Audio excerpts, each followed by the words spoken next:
नमस्कार, मैं हूं अंशिता। क्या बीजेपी राजस्थान और मध्य प्रदेश चुनाव हार रही है? क्या वाकई बीजेपी को हार का डर सता रहा है? क्या बीजेपी समझ चुकी है कि विधानसभा चुनाव में कांग्रेस उसकी दाल नहीं गलने देगी? ये सवाल कांग्रेस अध्यक्ष मल्लिकार्जुन खड़गे के उस आरोप के बाद उठने लगे हैं जिसमें उनका कहना है कि यंग इंडिया के खिलाफ ईडी का एक्शन मौजूदा चुनावों में भाजपा की घबराहट का स्पष्ट संकेत है। अब खड़गे के इस बयान ने हंगामा मचा दिया। सिर्फ खड़गे ही नहीं, राजनीति के जानकार भी तमाम तरह के कयास लगा रहे हैं। अब सवाल यह भी है कि आखिर कांग्रेस ऐसा आरोप क्यों लगा रही है? तो इसकी प्रमुख वजह है ईडी के एक्शन की टाइमिंग। जैसा कि आप जानते ही हैं कि 5 राज्यों में विधानसभा चुनाव चल रहे हैं। छत्तीसगढ़, मध्य प्रदेश, मिजोरम में तो वोटिंग हो चुकी है। सिर्फ राजस्थान और तेलंगाना बचा है। ऐसे में 3 राज्यों में वोटिंग होने के बाद अचानक से यंग इंडिया मामले का उठना और तो और 752 करोड़ रुपए की संपत्ति का जब्त होना सोचने पर मजबूर करता है। इस पर राजनीति के जानकारों का दावा है कि ऐसा करके बीजेपी सिर्फ कांग्रेस की छवि को खराब करना चाहती है, उसे भ्रष्ट पार्टी बताना चाहती है। अब कुछ लोग ये भी सवाल कर रहे हैं कि अगर ऐसा था तो 5 राज्य में वोटिंग से पहले ये एक्शन होना चाहिए था, बीच में क्यों? इस पर जानकारों का दावा है कि असल में पहले बीजेपी को उम्मीद थी कि सभी राज्यों में, खासकर जहां कांग्रेस से उसकी सीधी टक्कर है, उसकी स्थिति मजबूत है। लेकिन अब बीजेपी भांप चुकी है कि मध्य प्रदेश और छत्तीसगढ़ में कमल कोई कमाल नहीं कर पा रहा है। इससे बीजेपी डर गई है कि कहीं राजस्थान में भी उसका डब्बा गोल ना हो जाए। इसलिए राजस्थान में वोटिंग से ठीक 4 दिन पहले यंग इंडिया सुर्खियों में लाया गया। प्रवर्तन निदेशालय ने करोड़ों रुपए की संपत्ति को अस्थायी रूप से कुर्क करने का आदेश जारी किया। ईडी ने कांग्रेस पार्टी से जुड़े नेशनल हेराल्ड समाचार पत्र और इससे जुड़ी कंपनियों के खिलाफ मनी लॉन्ड्रिंग जांच के तहत करीब 752 करोड़ रुपए मूल्य की अचल संपत्ति और इक्विटी हिस्सेदारी यानी शेयर जब्त किए हैं। जांच एजेंसी ने बयान जारी कर कहा कि सोनिया गांधी, उनके बेटे राहुल गांधी और अध्यक्ष मल्लिकार्जुन खड़गे से पूछताछ की थी और उनके बयान दर्ज किए थे। इसी के आधार पर कार्रवाई हुई। ईडी ने यह भी कहा कि जांच से पता चला कि एसोसिएटेड जनरल्स लिमिटेड के पास दिल्ली, मुंबई और लखनऊ में 661 करोड़ 69 लाख रुपए की अवैध संपत्तियों में यंग इंडिया का कब्जा है। इसके अलावा एजेएल ने इसमें 90 करोड़ 21 लाख रुपए की अवैध आय निवेश की है। इसी प्रॉपर्टी को अटैच किया गया है। अब यहां सोचने वाली बात है कि इस केस में जून 2022 में राहुल गांधी से 5 दिनों में 50 घंटे पूछताछ हुई थी।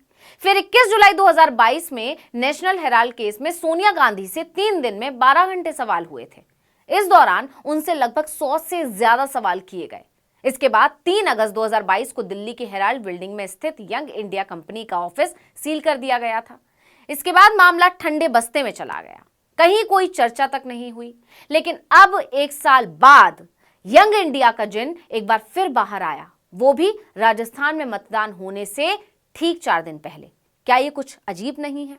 अब इसी को लेकर कांग्रेस ने बीजेपी के खिलाफ मोर्चा खोल दिया है और आरोप लगाया है कि बीजेपी डर गई है, इसलिए ईडी को काम पर लगा दिया है। आप जानते ही हैं कि राजस्थान में गिरिराज सिंह मलिंगा को टिकट देना बीजेपी के गले की फांस बन गया है। बीजेपी पर दलित विरोधी होने और दलित प्रेम का दिखावा करने के आरोप भी लग रहे हैं, क्योंकि गिरिराज सिंह मलिंगा वही हैं जिसने बिजली विभाग के एक दलित अफसर को इतना पीटा था कि उसके शरीर में 2 दर्जन से ज्यादा फ्रैक्चर हो गया था। 20 महीने से ज्यादा हो चुके हैं और अधिकारी अभी तक अस्पताल में है। वो अभी तक चल फिर नहीं पा रहा है।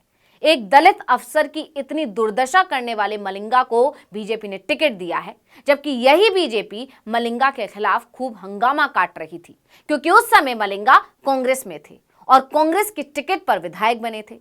लेकिन जैसे ही मलिंगा ने बीजेपी का हाथ थामा, उनके सारे पाप धुल गए। सिर्फ यही नहीं, और भी कई मामले हैं जिससे राजस्थान में बीजेपी घिरी हुई है। इसलिए जानकार दावा कर रहे हैं कि बीजेपी का डर ही ईडी के इस एक्शन की वजह है, क्योंकि पार्टी भाप चुकी है कि मध्य प्रदेश और छत्तीसगढ़ में उसकी स्थिति खराब है। वहीं अब ईडी की इस कार्रवाई पर कांग्रेस मुखर हो गई है। मोदी सरकार पर निशाना साधते हुए खड़गे ने लिखा कि प्रवर्तन निदेशालय की एजेएल की संपत्तियों को जब्त करने की रिपोर्ट मौजूदा चुनावों में भाजपा की घबराहट का स्पष्ट संकेत है।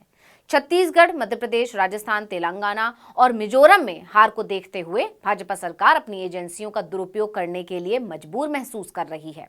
बीजेपी पर गंभीर आरोप लगाने के साथ ही खड़गे ने दावा किया कि बीजेपी की ये कोशिश भी विफल हो जाएगी और भाजपा चुनाव में हार जाएगी।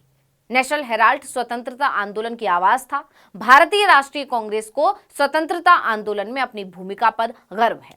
इसके अलावा कांग्रेस अध्यक्ष ने आगे लिखा कि हमें अखबार के मुख्य पृष्ठ पर पंडित नेहरू के उद्धरण की याद आती है। स्वतंत्रता खतरे में है, अपनी पूरी ताकत से इसकी रक्षा करें। हम उन आदर्शों के लिए लड़ना जारी रखेंगे जिन पर हमारा लोकतांत्रिक गणराज्य स्थापित है। इस नापाक खेल से निपटने के लिए भारत के लोगों की बुद्धिमत्ता पर पूरा भरोसा है। कांग्रेस अध्यक्ष के अलावा केसी वेणुगोपाल ने भी भाजपा पर भारतीय लोकतंत्र का हत्यारा होने का आरोप लगा दिया। वेणुगोपाल ने कहा कि उन्हें 5 राज्यों के मौजूदा चुनावों और 2024 के लोकसभा चुनावों में ऐतिहासिक हार का सामना करना पड़ रहा है। अगर वो सोचते हैं कि वो हमें डरा सकते हैं या लोगों की नजरों में हमारी प्रतिष्ठा खराब कर सकते हैं तो वो बहुत गलत है। आपको बता दें कि नेशनल हेराल्ड केस मामला सबसे पहले भाजपा नेता सुब्रमण्यम स्वामी ने 2015 में उठाया था, लेकिन इसमें तेजी आई मोदी सरकार के सत्ता में आने के बाद, यानी अगस्त 2014 में ईडी ने इस मामले में स्वतः संज्ञान लेते हुए मनी लॉन्ड्रिंग का केस दर्ज किया। केस में सोनिया गांधी, राहुल गांधी और कांग्रेस के ही मोतीलाल वोरा, ऑस्कर फर्नांडीज, सैम पित्रोदा और सुमन दुबे को आरोपी बनाया गया था। मई 2019 को ईडी ने इस केस से जुड़ी 64 करोड़ की संपत्ति जब्त कर ली थी। लेकिन इस मामले ने ज्यादा तूल पकड़ा 2022 में, जब कांग्रेस ने महंगाई बेरोजगारी के मुद्दे को मुखरता से उठाना शुरू किया। कांग्रेस का महंगाई और बेरोजगारी के खिलाफ देशव्यापी विरोध प्रदर्शन करना, काले कपड़ों में कांग्रेस नेताओं ने सड़क पर मार्च भी किया। कांग्रेस जनता के बीच मजबूत हो रही थी। इसी बीच एक बार फिर नेशनल हेराल्ड मामले ने तूल पकड़ लिया।